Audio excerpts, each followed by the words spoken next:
Paul comes in the last verses of chapter 2, verse 19 to 21, and he explains the new way of living, where the living that he is doing, the life that he has, is not a life born from the law. And this is also part of his discourse and explanation to Peter and those that were with him there. He withstood Peter to his face. He said unto them what he wanted to say unto him. And in the preceding verses, we see that he was basically saying that we as Jews know that the law doesn't work. And then he says, if we go back to the law, we are making ourselves transgressors. And then he says here from verse 19, I'm reading from verse 19 to 21 now, he says, for I, through the law, am dead to the law, that I might live unto God. I am crucified with Christ. Nevertheless, I live, yet not I, but Christ lives in me. And the life which I now live in the flesh, I live by the faith of the Son of God, who loved me and gave himself for me. I do not frustrate the grace of God, for if righteousness came by the law, then Christ is dead in vain. Now Paul comes with such a powerful ending of chapter 2 here that we can actually spend at least another hour just talking on these three verses. But what he is saying here in verse 19 is clearly explained in depth in Romans chapter 7, where he says, for I, through the law, am dead to the law, that I might live unto God. What does he mean by that? He said, through the law, through the fact that the law could not give life to me, through the fact that the law came and actually shows the wrath of God, the fact that through the law we come to the knowledge of our sin, as explained in Romans 7, I am dead to the law.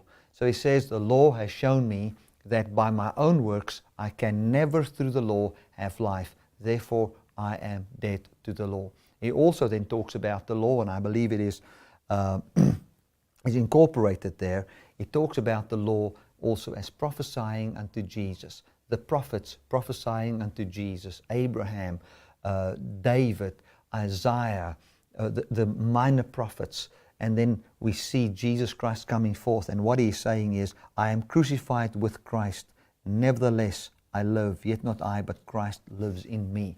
So what he is saying is that Jesus Christ came, and when he came to make an end to Jew and Gentile. Now, in order to really understand what's going on in Galatians 2, 19 and 20, you have to have a very good understanding of Romans 1, 2, 3, 4, 5, 6, basically up to 10. But the core of this, which he's talking about here when he says, I'm crucified with Christ, nevertheless I live, and when he says that through the law I'm dead to the law, is found in Romans, I would say the second part of chapter 1 and then all of chapter 2, wherein he says that through the law is clearly said, Romans 2:19, that no flesh shall be justified by the works of the law. That is what the law is communicating. That is what the law is saying. And then in those chapters, both Jew and Gentile is found as sinners. The Gentiles are sinners, for they've made false gods. They never believed upon God. They rejected God. The Jews are sinners because when God appeared to them and they wanted to worship God, they never kept the law. They never did the right thing. So through the law, so we find these two people groups, the Jews and the Gentiles, and both of them are sinners. Then Jesus Christ came, and when he was crucified upon the cross, he died as the sinner man. The sinner, that's what he died as. And when he died, because both Jew and both Gentile were both found as under sin, and when Jesus died, it meant that the sinner Jew and the sinner Gentile died, that there is therefore now no more Jew and no more Gentile. And then when Jesus Christ was raised up, that there is only one life left, and that is Jesus Christ and to be in him. And as we rely upon him, we are found to be in him by believing upon him. Glory to God. And as we believe upon him, this is what he says, and this is the conclusion Paul makes in verse 20, I am crucified with Christ. He says, nevertheless I live. So he says, I have not physically died. He says, I see that the man which found his justification by the law died. And the man that sought life by worshipping idols, he also died. And that the only life there is in the resurrected Jesus. So he says, I am crucified with Christ, for I am dead to the law through the law. The law has shown me my inability. The law has shown me that I cannot obey the law and that I need somebody to save this body from its death, Romans 7. And then he says, I'm crucified with Christ. The way I see his crucifixion is, I see the Jewish man has died there. Nevertheless, I am alive, yet not I, but Christ that lives in me. So he says now, this new life I live, the life I am now living, the holy life I live, I don't walk after the customs of Moses anymore. The life I now live, I don't live by circumcision. I don't live by the customs of Moses. I don't live it by obedience to the law. I'm not even trying to obey the 10th commandment. I'm not doing any of those things. He says the holy life I now live is actually a result of the rulership of Christ over sin and death. And that is what is manifesting in me. It's Christ living in me.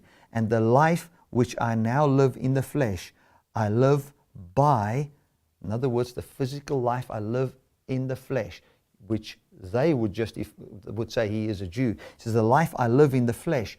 Because these Jewish people didn't know how to live life in the flesh.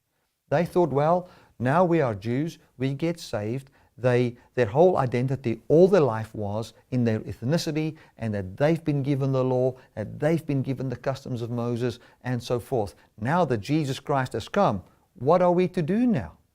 How shall we live now? Shall we go to the temple? What shall we do? Our whole world has fallen apart.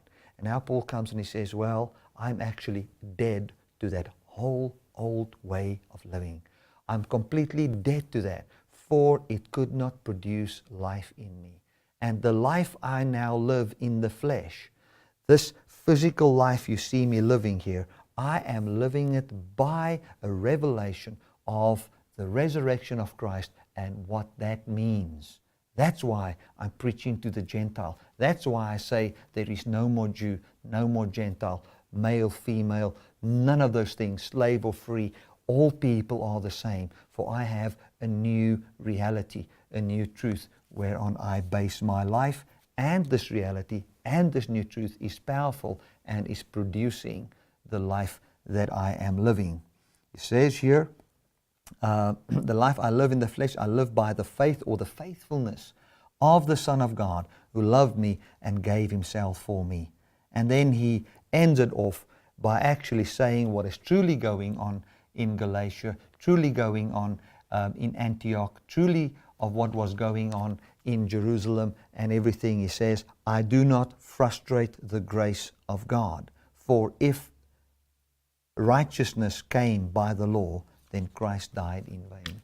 So what he's actually saying is, I don't want to frustrate, I don't want to block, I don't want to stop, I don't want to hinder this influential power that God has by Jesus Christ. Because, and this is what he says, he's actually saying, and now he's getting deeper into this thing, which we're going to see, especially in chapter 5 and 6, chapter 5 especially, where he's saying, we don't want to frustrate the grace of God. We don't want to bring a hindrance to the influential power of God, for by grace are we saved.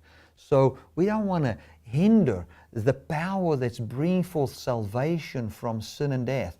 And what he's saying is, I am not going to hinder this powerful love of God that brings forth a new life in me by going back to Judaism, by going back to the circumcision, or preaching any of that. For that makes me a transgressor, that makes me not to partake in what God has come and brought for us. Well, that is the end of Galatians chapter 2.